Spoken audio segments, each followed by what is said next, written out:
Hi, Sean. Welcome back to Movie Junk. How are Oh, you? it's good to be with you, brother. And such an honor to welcome you back. We have Sean Kanan, Studio City, one of Emmy the Winning most Show. Emmy winning show, Emmy Emmy winning, Winning Show, brother. one of the most watched TV series in Bold and the Beautiful, Yep. Karate Kid 3, and now we can finally say Cobra Kai. And you're also an author, which I want to talk about your latest book, and Sure. also you're venturing into stand-up comedian as well too. Is there anything that you don't do?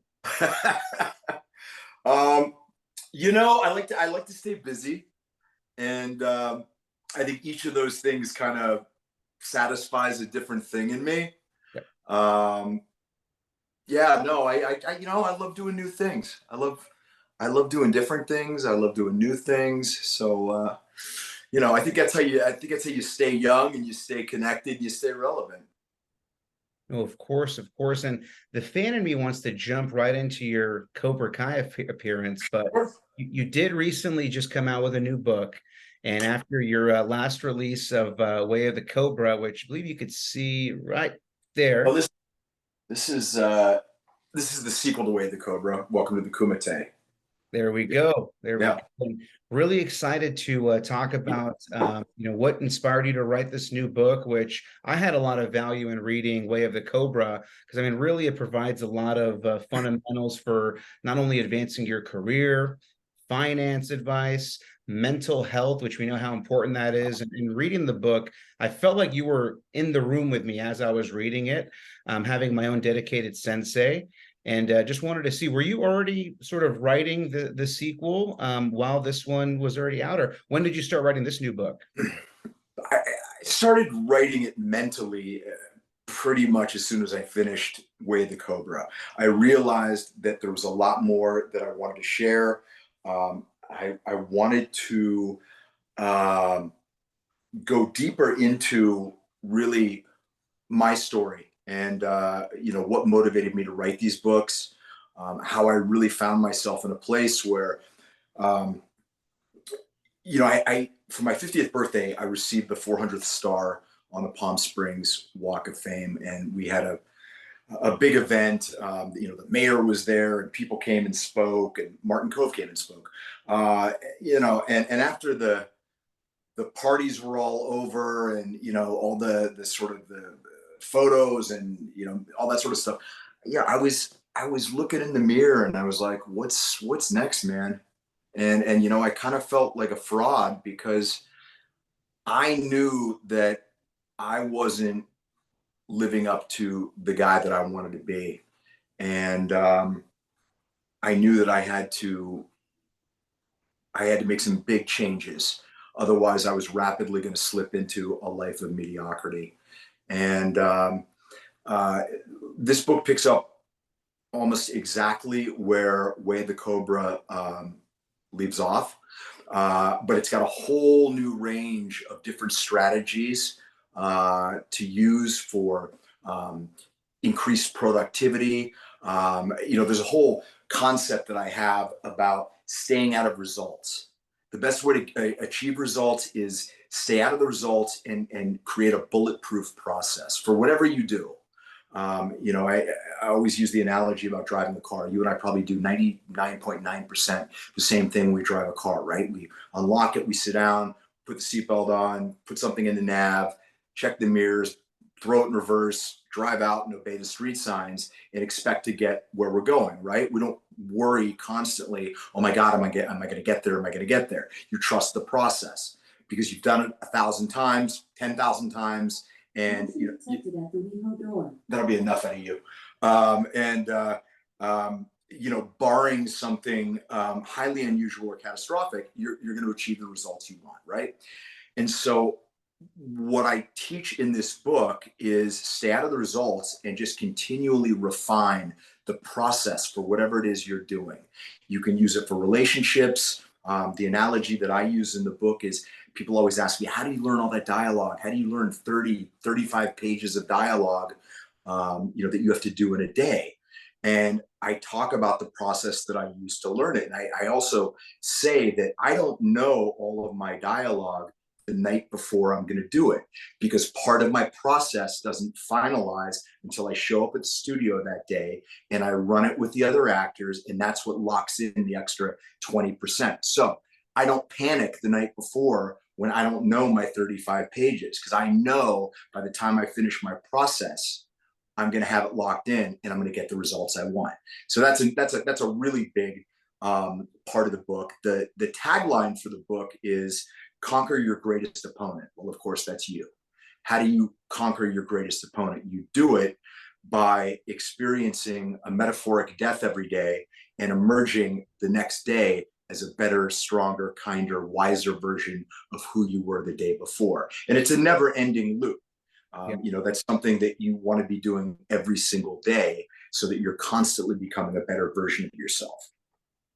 Yeah, I know one of the main lines that I really took away from your first book was victims don't exist in this dojo. Assigning blame is a waste of time, which I that really read. And there's a lot of different lines that resonate. And I want to just for the fans that don't know, Sean is one of the most available celebrities or mentors, whatever you want to call them, that shares and gives back to his fans, whether it's the seminars that you also do, and also the books that you put out.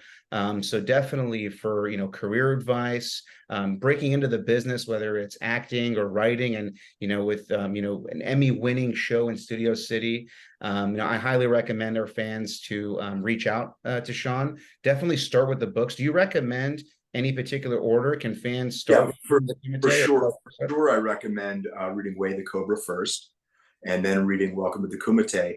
And I offer 3 seminars right now. I've been doing them every month, and they are based on the philosophy and the strategies of the books. The seminar called Unleash, which refers to Unleash Your Inner Badass, really is the introductory one. That's one that really is going to give you a great overview of what my philosophy and my strategies are that I've used to achieve some of my success, and well, actually all the success that I have, and get myself out of some pretty tough scrapes and overcome some pretty significant challenges. Amazing. And Sean, I'm sure the next question is going to be jumping into Cobra Kai, because if you don't remember, I had mentioned before that you were our very first guest on this show. And that was years ago. And one of the questions that I kept asking is, when are we going to see in Cobra Kai? And if we do see Mike Barnes return, what's his character going to be like? And we talked about different theories and fan predictions. Well, Mike Barnes came back. We had almost all the villains, right? If you can call them villains, all on one show. Just wanted to ask, one, is Mike Barnes, the return that you have, is it what you expected? And did you have any creative input into the character? It was very much what I expected, in the sense that it was going to be really well done. Yeah. The big 3 are just, I think they're geniuses. I mean, they really are so talented. And, really the only thing that they were very kind and offered to have a Zoom meeting with me. And I said, guys, what I'd really love to see is that there's evolution in the character. And that doesn't necessarily mean redemptive evolution. He may have become a much worse guy, but nobody stays the same for 35 years. And so I just want to see an interesting arc. And I said, also, the other thing is that, because humor is just at the core of Cobra Kai, and, I love comedy, stand up. I said, I'd love to see Mike Barnes have some humor to him. And I think they just delivered in spades. I mean, whether it was the opening phone call, where Daniel misinterprets what's going on, or selling Chosen, the couch. I just think, and there was humor all throughout with Johnny. So, I mean, I couldn't have asked for more, except for to have been, more present in the show. And a lot of that had to do with the fact that I was concurrently filming The Bold and Beautiful. And so, we had a lot of struggles with scheduling. So I think, all things considered, it really was the absolute best I could have hoped for. And from pretty much everything I've heard and read, everybody really enjoyed the return of Mike Barnes. I loved it. I loved your performance, and I thought that you brought the same intensity that you had, or you still have, from 35 years ago. And just seeing your character, me personally, the way that I've always envisioned Mike Barnes is I feel like Mike Barnes really wanted to. He can rip apart almost all these guys, right? But sometimes it's his sort of passion and rage sometimes works against him. Yeah. So is it coming back to a character, 35 years later? Is it coming back kind of like, is it like approaching a character like it's a completely new character, or sort of what are some of the challenges of doing that so many years later? Well, to I definitely wanted some of the performance to harken back to some of what we saw with, the bad boy karate. And I think, we were able to do that, in the scene with the limo. Yeah. You saw that Mike Barnes has kind of lost everything, Yeah. and that he's mad as hell and he's ready to kill. But I love the fact also that there was this redemptive arc where he got to man apologize to Daniel sincerely. We see that he's kind of smoothed out some of his rough edges, and he's learned a few things and he's become a better guy. But when push comes to shove, and he's thrown into a corner and everything's taken away from him, he certainly can tap into the beast that lives within Mike Barnes. And what about the relationship with seeing, Terry Silver, 35 years later? What was it like with that reunion? Well, it was great. It was great to see Thomas, but seeing Terry Silver, first of all, Barnes kind of got screwed out of his 50% of the dojos, Yes. and as an adult male, not a teenage boy, he has the epiphany in the scene with Daniel and Chosen, saying, "What kind of guy?" And he's referring to the lawyer. Actually, he says, "What kind of lawyer constructs a deal where it pits one, teenage kid against another to terrorize him?" I mean, that's sociopathic. And so I think he's achieved some self-awareness and realizes that he really was just used, like a pawn by Terry Silver. And I think there's a tremendous amount of resentment and hatred that he has, and embarrassment for the way that he, interacted with Daniel. And I always wanted to play Mike Barnes in the film like he had a reason for doing what he was doing. I mean, it's cliche, but something like, his mother needed an operation. I mean, that's a cliche choice, but he had a strong why. He wasn't just a sociopathic thug that was doing it. Was because he had to get this money to do something with it. And that backstory was never generated, but in my mind, it was generated. And I think that helped me kind of, in this new incarnation of Mike Barnes in Cobra Kai, offer some colors that weren't seen in the original film. Yeah. And, again, after the end of Karate Kid 3 and sort of where that arc, sort of ended, did you ever think that Mike Barnes would ever make his way back in the Karate Kid universe? Like, were you just as surprised to see this show come back, and also for Mike Barnes to return? I never imagined Mike Barnes would come back before Cobra Kai. I mean, once Cobra Kai came back, I thought there was a pretty good chance, and I certainly hoped that would be the case. But I mean, it's not very often that you get a bite at the apple to play a character you played 35 years ago. I mean, I can only imagine what Mark Hamill felt when he got to re-enter the Star Wars universe. And the great thing about doing it is, sometimes you see people come back to roles they did decades ago, and they're not even really working actors anymore. They've gone on to do other things. But you come back, hopefully, as a much deeper, more profound human being from your life experience. And you can't help but convey that in the new incarnation of the character. And that's what was so important to me.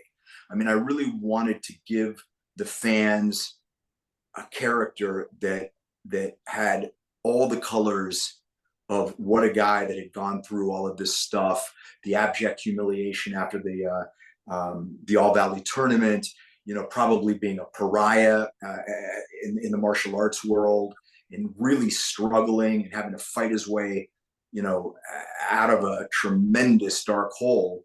And then now we find the guy, is married and running a furniture store and has a life. And then that's taken away from him. And then the arc, swings to the pendulum swings to the other side of the arc, where we see that he, still can be that guy when he has to be. Yeah, and also too, seeing, I never thought we'd ever have a chance of seeing Mike Barnes and Chosen on the screen, too, Right? let alone Mike Barnes and Johnny Lawrence, right? And seeing that when you guys first met for the first time, I never thought that was going to happen. Oh, it was fantastic. Because you've obviously been friends with William. I've known Billy. I knew Billy before I did Karate Kid 3. Yeah. So I've known Billy for decades, and I've wanted to work with him. And I've known Yuji, and I never thought I'd get a chance to work with Yuji before Cobra Kai. And God, it was so great working with them. And I really feel like, when TV moves quickly, and we didn't have a tremendous amount of time for that scene coming out of the limo, and you got 4 strong actors with strong personalities, 4 very different characters, etc. And it doesn't always gel right away. Sometimes you have to go through a bunch of takes before everybody finds their place in the scene and what they're going for. And that wasn't the case. I mean, we just all, I think, were so excited to be working together, the 4 of us. And we understood that in the midst of all of this mania and rage from Mike Barnes and their drunkenness and everything, and surprise that the limo had been commandeered, there was humor at the core of the scene. Yeah. There's some super funny moments in it, I just still think that when Johnny Lawrence says the bad boy's right, it's just like, it was all I could do not to crack up. It really was. I'm thinking to myself, I'm 56 years old. Here's this guy still calling me the bad boy. Just killed me. And then Chosen offering to give the address where Terry lives, when he's supposed to sort of be the voice of reason. And it all just gelled perfectly, kind of right away. And we did a couple takes, and of course you do coverage and everything, but nobody really changed what they were doing, because from pretty much the first take, it really was humming. Yeah. That Chosen and Terry Silver fight scene was, you can put it up against some of the all-time classic scenes. And then I loved the scene at the end with Daniel and Terry Silver as well. That was just phenomenal. I probably replayed both those fight scenes like 100 times. But when you guys go and break into his house, you guys were in the wrong. You guys broke into his house, right? Yeah, for sure. You guys broke into his house, and he was just defending himself, and he just happened to have a whole crew of senseis there. It just makes for great, TV as well. But, we always need, this is the first time I think where we get, because it's usually the kids that have this big, huge fight scene. It was in a mansion, in a school. So now we finally get some of the older fans to kind of see senseis fight towards the end. So I love it, but yeah. It's kind of like what Chosen said to Daniel. He said, you have to, in this case, I don't remember the exact line was, but he said, when he was teaching him about Cobra Kai, that was sort of this offshoot of Tang Soo Do. And he said, how do you win? You win by, using deception. You win by kind of fighting fire with fire, so to speak. And that's what the guys did. Drunk as they were and all of that stuff, they just were like, screw it. You can't beat this guy in a fair fight. And so you got to take it to him. Yeah. And what about Sensei Kreese, Martin Kove's arc as well, too? I think even though it felt like we got a little less of him, but his story arc great, Yeah, especially that ending at the end. For me, I'm a big Sons of Anarchy fan, and I was kind of getting sort of those vibes when the crew was in jail and sort of what they were yeah, going through, and yeah. having him sort of escape at the end. I Like, got I got that vibe, and I got the vibe from Silence of the Lambs. At the end, when you see yeah, Hannibal's in like some Caribbean country, and he just sort of puts his hat on and he says, you know, he's writing this letter to Clarice. He says, "I have to go. I'm going to have an old friend for dinner." And you know, and I just that's what resonated with me. But I thought Martin just did such a terrific job, and you know, I love Marty. I've known Marty for, well, obviously since I did Karate Kid 3, but we've done a play together, and you know, I've done his podcast and done his daughter's podcast, and I'm friends with, you know, Jesse and Rachel, and he's somebody that's been a very important person in my life, and I just could not be happier for all of the success that he's had at this juncture in his career. absolutely, absolutely. And I mean, the secret's out. You know, this is the last and final season. There's talks, Uh, maybe some spin-offs, and there's also a new movie that's in the works. But I know you can't say much, but what are your expectations for this upcoming and final season? well, I think it's going to probably be one of the most watched television events of the last 20 years. I mean, I think it's going to be an absolute phenomenon. And I have every reason to believe that it is going to be far and away the best season.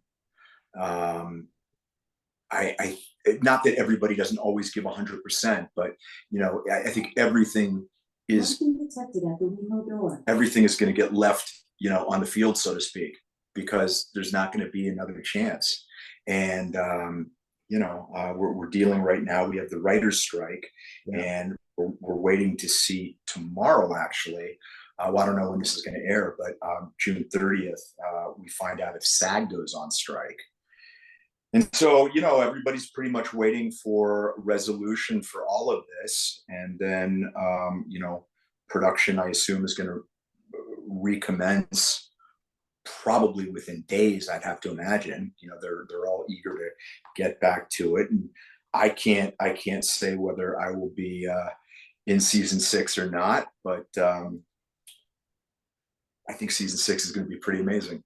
The last time you told me that, you popped up on the show, so I'm taking that as we're going to see Mike Barnes, because we do need to have you, you know, return, and obviously we need everybody back for the final season. You know, look, here's the thing. I mean, who better than Mike Barnes, a 10th degree black belt and a national tournament champion, to be, you know, one of the senseis guiding the kids how to win a tournament. And so, you know, it just, you know, I think that, look, everyone who plays every character always thinks their character has tons more story to tell. I hope that's the case for Mike Barnes. You know, I think that there's a lot of interesting stuff to still be played with Mike Barnes. And if not, we can all assume that he took that Rembrandt, sold it, and he's living on a yacht somewhere in the Med. Excellent, excellent. And Sean, I do want to save just a little bit of time to jump into your new venture, which I don't know how new it is. From obviously from following your page, and obviously some past interviews, that you've always had a passion for doing stand up. I just Yeah. want to know, you know, firsthand, sort of like, what this is something that you've been doing more and more recently, but what Yeah. got you into stand up, and were there any stand-up comedians that sort of inspired you to want to do this a little bit? You know, I actually, the first time I did stand up, I was 15 years old Mm-hmm. on the boardwalk in Atlantic City, and I've always just been completely mesmerized by stand up and the concept of somebody with just their words in a microphone in front of a live audience, making people laugh. I mean, it's sink or swim. I'm so sorry. It's like, I'm surrounded by all these different women. You know, there's Siri, Alexa, and this moron over here. Watch, they're all going to start talking at the same time. And I love stand up. And, you know, I think it's a lot of my stand up has to do with, you know, having been Mike Barnes for 35 years and what it's like, you know, playing a guy on a soap opera, and also what it's like being a father of 5, because my wife had 4 children. We got married and I had 1. So all of my stuff is autobiographical.